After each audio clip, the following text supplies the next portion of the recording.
Hi, and welcome to Reality Check. I'm your host, Lou Meyer, and this week we're fortunate to have Chris Olander on to talk about Poetry Out Loud. Chris, thanks for coming on. Oh, yeah, thank you very much, Lou, for having me here. This is great. Poetry Out Loud, we'll see this later, but this is the book. We should tell the folks a little bit about how Poetry Out Loud got started, what it's about. Well, I could spend hours on that, but basically what happened was there was a man who was going to Stanford called Dana Gioia, and he became very influential in the Republican Party, and he was friends of George Bush. And so when Bush got elected, Dana came with the idea of having contests of traditional poetry, and so he got a grant for the National Endowment for the Arts for $2 million to start the program, in which the kids would recite traditional, famous poems out of academia, and they would have a contest and would be judged on that according to about 6 different criteria. Thanks, Gary. And that's basically how it started, and it became such a phenomenon. It started in Chicago and Washington, D.C., and to begin with, and it became such a phenomenon that it spread soon to probably about 20 counties and now, or 20 states, and now it's probably all states, and a couple of the territories are involved in it. So it's just an incredible program, and a chance for kids to really get to know their culture and their traditions of literary heritage. And the students are given a book to choose poems from. They have a book, and then also on the website, which is www.poetryoutloud.org, and there's probably about 1,000 poems in which they get to choose from. Oh. Yeah. So they're not it's not just the book. No, there's about 1,000 poems in there, and they range all the way from about maybe 1,300 all the way up into last year. There's probably maybe 10, 15, 20 poems that were just written within the last 3 or 4 years. Oh, great. Yeah. And so how long has this been going on in Nevada County? In Nevada County, I believe it's been 4 years. I'm not exactly sure on when it first started. Penelope Curtis started it with the Arts Council, so I think it's been 4 years. I've been involved with it here for 3 years. Yeah, my participation started last year, and you were the MC then, and you'll be the MC this year again. Right, is that correct? Right. Yeah. Now, so what kind of preparation would they do? They're not allowed to read the poem, right? They have to perform it from memory. They have to perform from memory, which is called resuscitation. And they have to go to the website, and they pick for the school itself. It's kind of a graduated contest structure in which they have a class participation, they have a school contest, and they have a county contest, a state contest, and then also the national contest.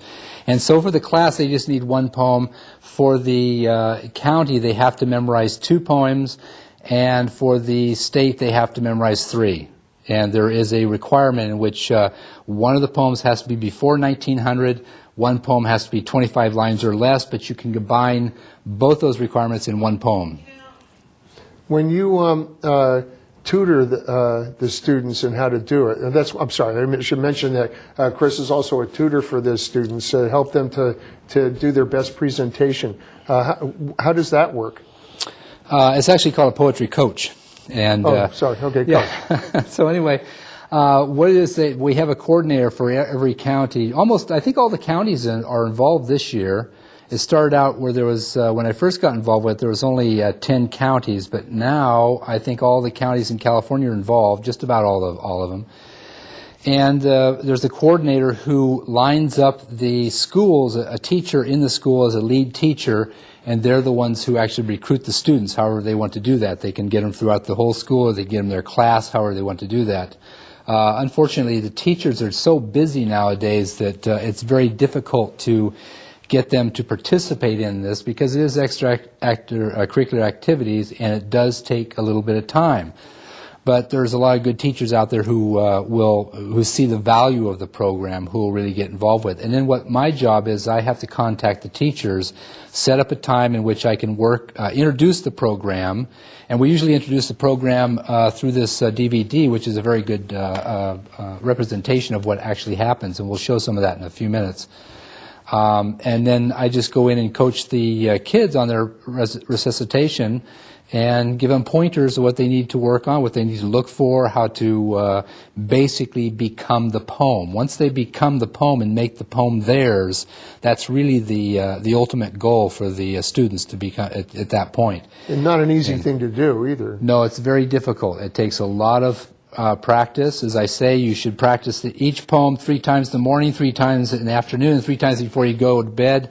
Mainly, very important before you go to bed, because then your subconscious starts working on it, and that, you know, it really happens. It really is true.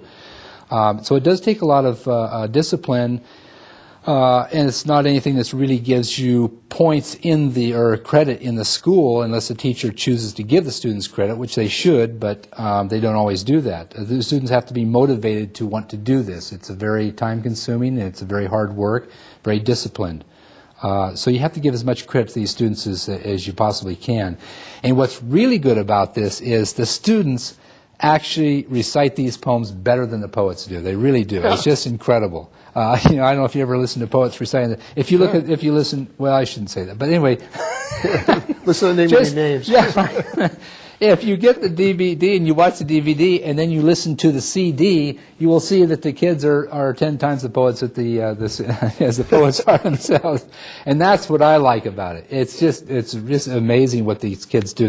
They bring tears to joy to your eyes, your heart, your whole body just gets really warmed with these guys, because they're basically, you know, they're carrying on the tradition of who and what we are as human beings, because that's what poetry is. It's the essence of who and what we are in a culture of human beings. It's an amazing introduction to the performing arts as well. You know, oh, yeah. Quite incredible. Now, this year, the Nevada County version of this is going to be Wednesday, February 9th at Hennessy School from 6 to 9. I just want to mention that now. But that's when the actual performance date is. How long do you work with the students before the performance? You know, it's starting to get to the point now where many of the counties, they start working on this in October.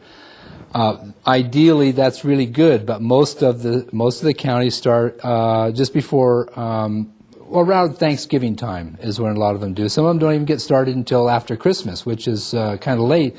But I say these students are bright, they're sharp, and they can get these poems down in a couple of weeks if they really work hard at it. And they're motivated, or they wouldn't be involved in the competition. Motivated. Well, let's take a look at some of the footage that we have. Sure. And, the opener is some local students at the Imaginarium introducing themselves and saying who they're going to read and which poem. And then after that, we'll see one of the fellows performing.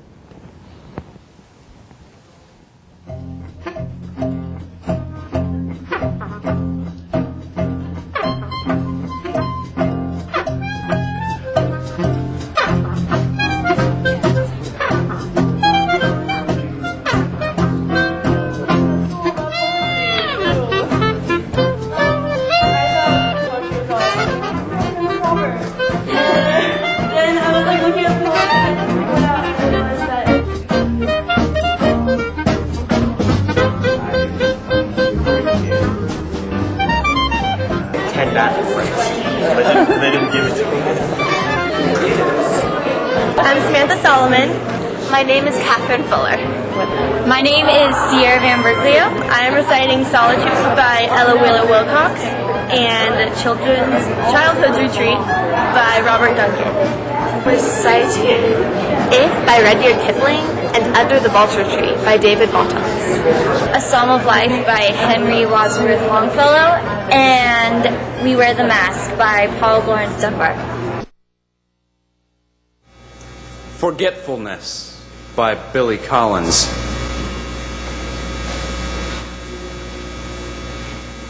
The name of the author is the first to go, followed obediently by the title, the plot, the heartbreaking conclusion, the entire novel, which suddenly becomes one that you have never read, never even heard of, as if one by one the memories you used to harbor decided to retire to the southern hemisphere of the brain, to a remote fishing village where there are no phones.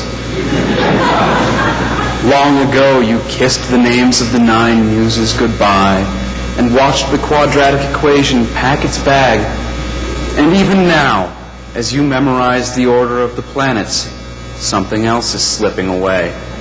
A state flower, perhaps. The address of an uncle? The capital of Paraguay. Whatever it is you are struggling to remember, it is not poised on the tip of your tongue, or even lurking in some obscure corner of your spleen. It has drifted off down a dark, mythological river, whose name begins with an L as far as you can recall. On your own way to oblivion, where you will join those who have even forgotten how to swim and how to ride a bicycle. No wonder you rise in the middle of the night to look up the date of a famous battle in a book on war. No wonder the moon in the window seems to have drifted out of a love poem you used to know by heart.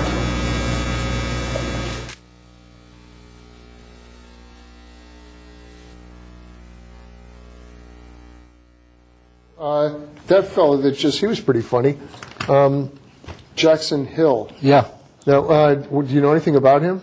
Not a lot, but he did win the national championship.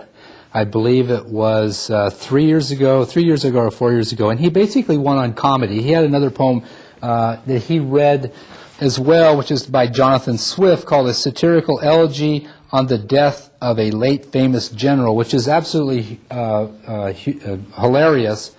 But he's got a real good sense of comedy. If you watch that, and you watch him play the audience, once he realizes that he's got the audience, that get him to laugh, and he's got the audience on his side, then he really works it. He uses the pauses to let the audience kind of grasp what's going on. But when the audience starts laughing, he doesn't let them laugh all the way through. He cuts them off and starts going again, so that he gives them just enough to laugh, and then he keeps it going again.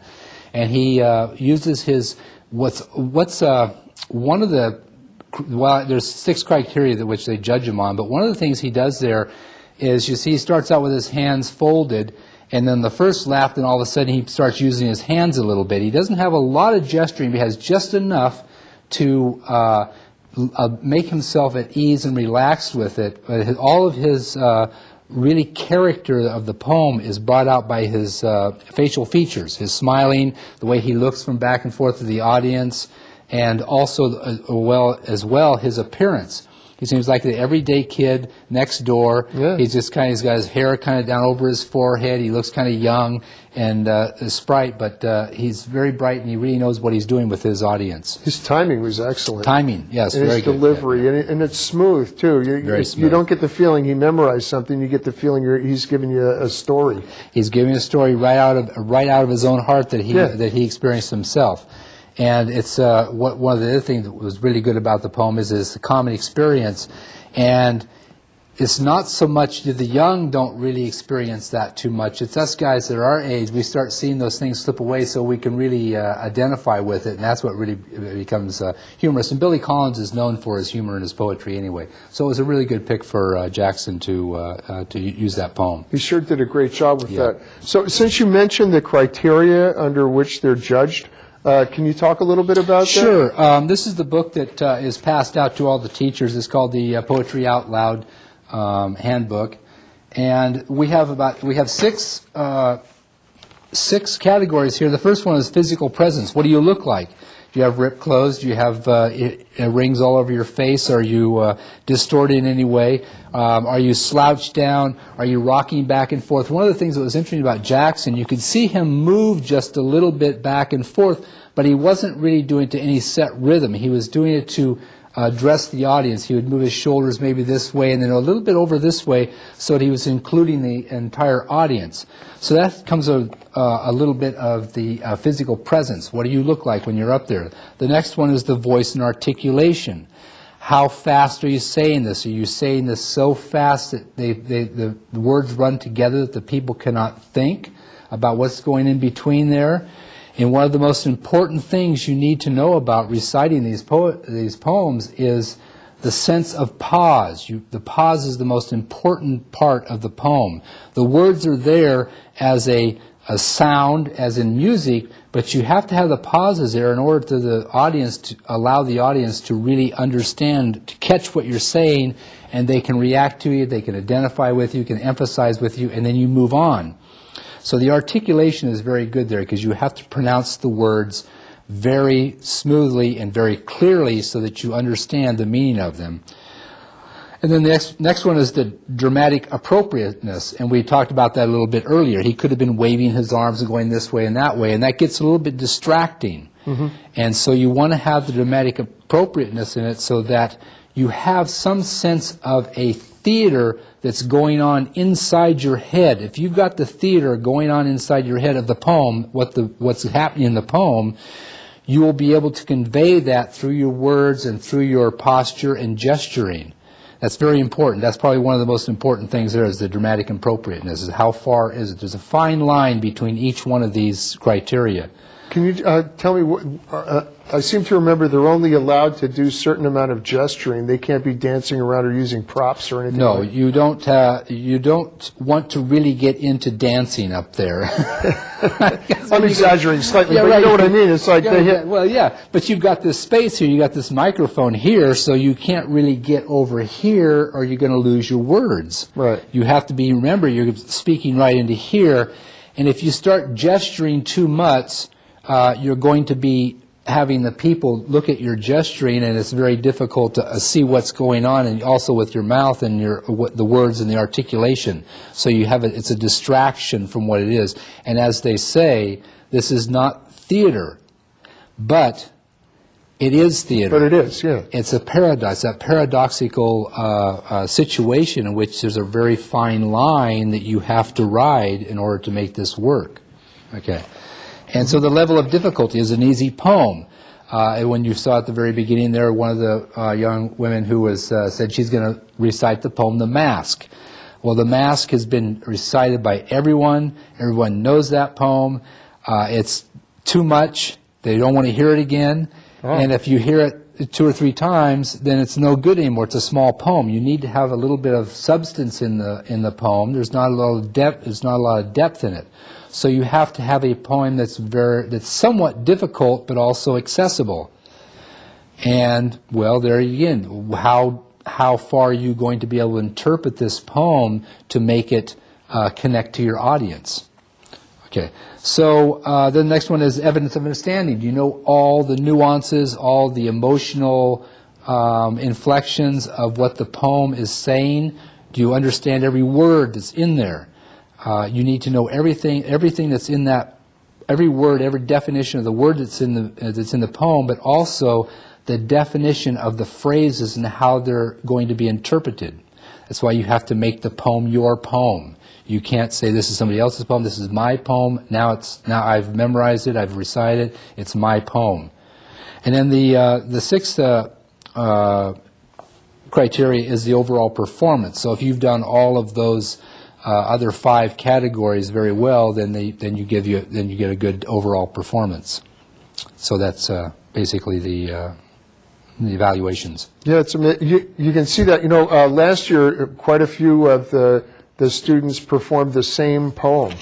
Right. Yeah. If you've heard the Face on the Floor by Robert Service 3 times, you're.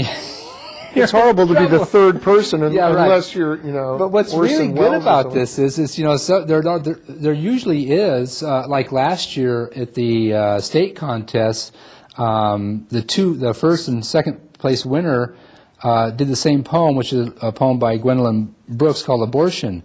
But each girl did it a little bit different, and they have their own take on it. And that's what's really amazing about these poems. If they both have the same poem, that each person can do it a little bit different and make it a totally different meaning, a sense of what the poem is by their own personal involvement or their own personal awareness of what the poem is. It's interesting. Yeah. Well, and there are a number of schools up here. But, so if, say, 3 or 4 students from the same school are going to participate in the competition, do they go around with each other and say, and watch each other do their performance, or do you encourage them to make sure they pick 4 different poems, or what? Well, basically, I let the students pick their own poems. The first 2 poems, I pretty much let them pick their own 2 poems, because it's their show. It's all about the students. I don't want to put myself in there, because if I said, hey, this is a good poem, you're going to use this poem,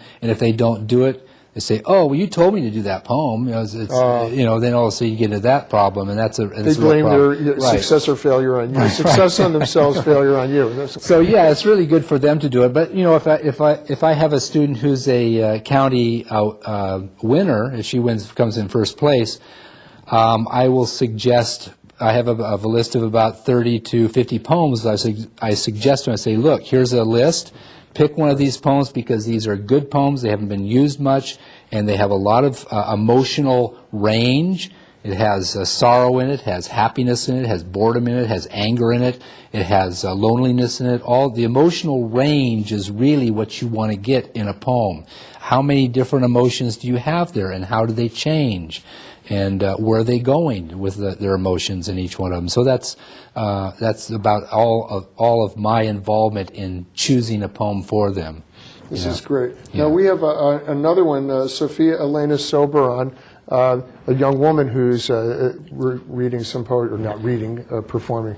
Right. This is a really good poem, because it came up since we are having a changing of demographic is it, or ethnic change in California here. She chose a poem which is a bilingual poem, which is very good because it talks about the relationship between the old traditional standard of the parent generation and the new generation coming up in a multicultural and very open environment.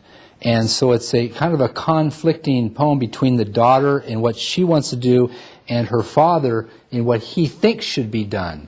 And it's a beautiful poem, and so we should look at it. Yeah, let's take a look at that one. It does, doesn't it? Balenguo bilingüe by Rina Espiat. My father liked them separate. One there, one here. Allá y aquí. As if aware that words might cut into his daughter's heart, el corazón, and lock the alien part to what he was, his memory, his name, su nombre, with a key he could not claim. English outside this door, Spanish inside, he said, y basta. But who can divide the world, the word mundo y palabra, from any child?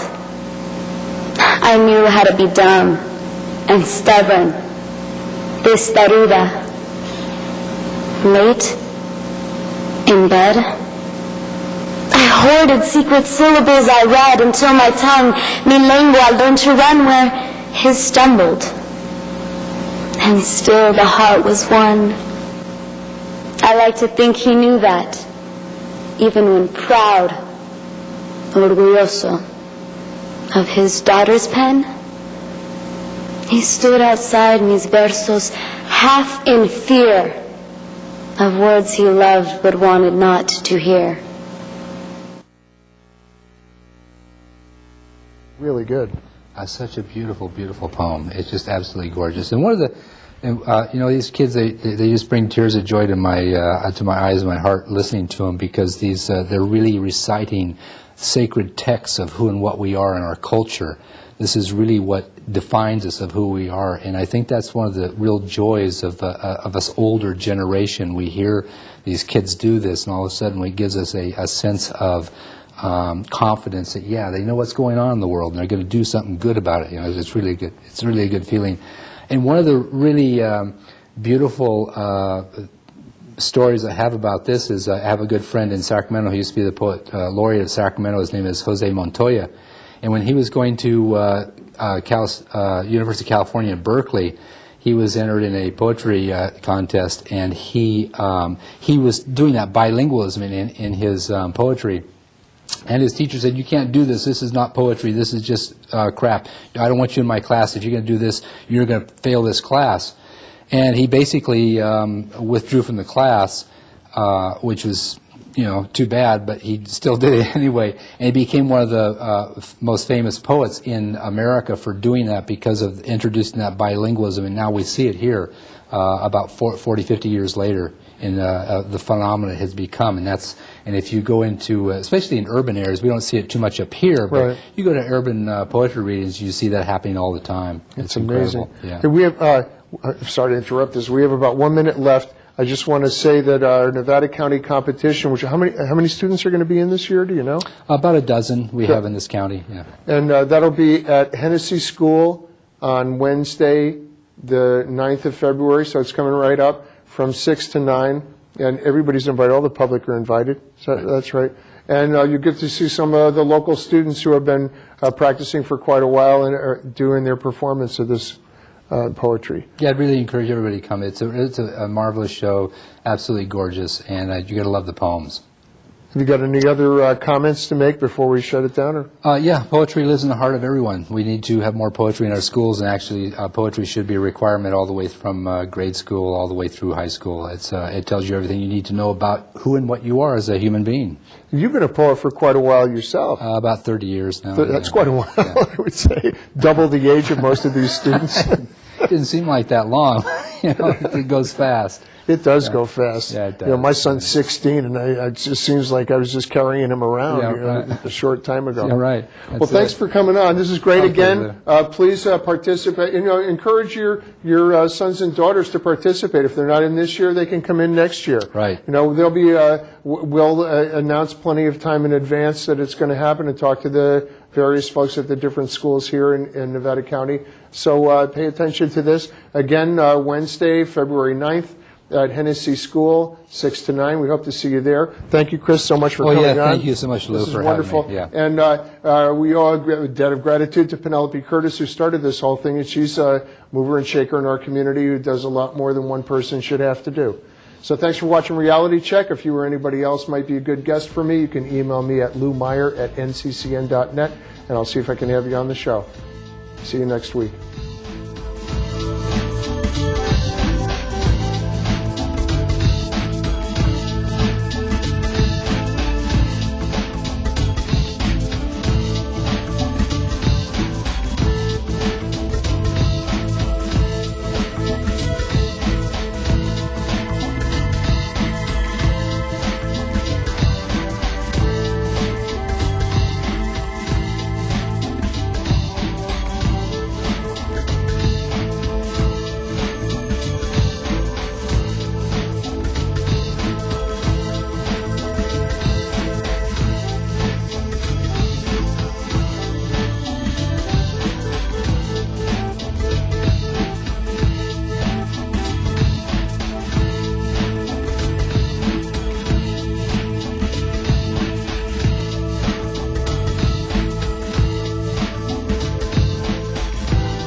It's here in Nevada County, West Nile virus. It causes illness and in some cases, even death. It's spread by mosquitoes and affects people, horses, birds, and squirrels. The virus arrived in 2004, and it's been increasing ever since. Dawn and dusk are when mosquitoes are out, so be especially careful then. Close the screens and shut those doors. It's best to wear long pants and long sleeves. Use a repellent that contains DEET on exposed skin. If you spot a dead bird or squirrel, call 877-WNV-BIRD. Mosquitoes breed in standing water, so empty anything with standing water.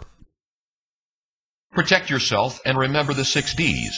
Dawn and dusk, doors and windows, dress, DEET, drain, and dead birds. Find out more at mynevadacounty.com.